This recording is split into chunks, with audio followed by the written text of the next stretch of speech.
بسم اللہ الرحمن الرحیم 14 چینل کی طرف سے میں ہوں چمن علی خان۔ بر صغیر یعنی پاک و ہند میں جب تشیع کو پھلنے پھولنے کا موقع ملا تو ابتدائی دور میں شہدائے کربلا کی یاد میں محرم الحرام کے پہلے عشرے کے ایام کو ایام غم کے طور پر منایا جاتا تھا۔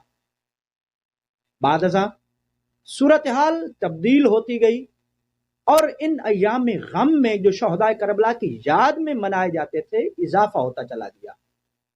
یہ اضافہ کب اور کس کی طرف سے ہوا، اس جانب تاریخ کی ایک اہم حقیقت آپ تک پہنچانی ہے، لیکن اس سے پہلے آپ تمام حضرات سے اپیل ہے 14 چینل کو سبسکرائب کر کے، لائک کر کے اور شیئر کر کے ممنون فرمائیں۔ ایک کتاب ہے ہندوستان میں شیعت کی تاریخ اور وصیت نامہ حضرت غفران ماب۔ اس کتاب کو مولانا سید محمد باقر شمس نے تالیف کیا ہے اور اسے نور ہدایت فاؤنڈیشن نے لکھنؤ سے سن 2006 میں شائع کیا تھا۔ اس کتاب کے صفحہ نمبر 72 اور 73 پر انتہائی نایاب پیرے درج ہیں کہ جن کی لفظیں کچھ اس طرح سے ہیں کہ آصف الدولہ کے بعد ان کے ستیلے بھائی سعادت علی خان 1212 ہجری میں مسند نشین ہوئے۔ انہوں نے یعنی سعادت علی خان نے تال کٹورے کی کربلا اور حضرت عباس علیہ السلام کی درگاہ بنوائی، اس کے گنبد پر سونا چڑھوایا اور محرم کے 10 دن عزاداری ہوتی تھی، انہوں نے چہلم تک عزاداری بڑھا دی۔ اس پیرے سے یہ بات سامنے آئی کہ یہ جو عشرہ محرم الحرام کے پہلے 10 دن شہدائے کربلا کے حوالے سے عزاداری ہوتی تھی، تو اس حوالے سے نواب آصف الدولہ کے بھائی نواب سعادت علی خان نے یہ سٹیپ لیا، جو کہ اس وقت ریاست اودھ کے سربراہ تھے۔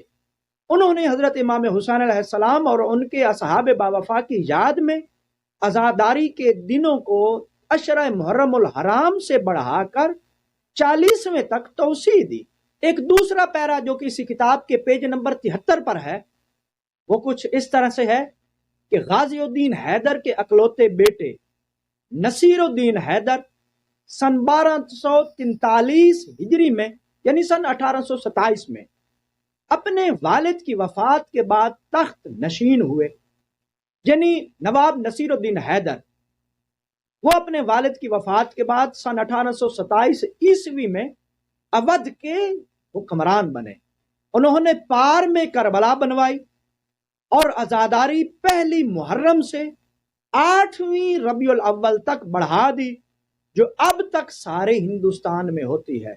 یعنی اس سے یہ بات سامنے آئی کہ حضرت امام حسین علیہ السلام اور ان کے جانثار ساتھیوں کی یاد میں عزاداری کے یہ ایام کے جو 8 ربیع الاول تک اب سوگ کے طور پر منائے جاتے ہیں، یہ خدمت اودھ کے حکمران نواب نصیر الدین حیدر نے انجام دی تھی۔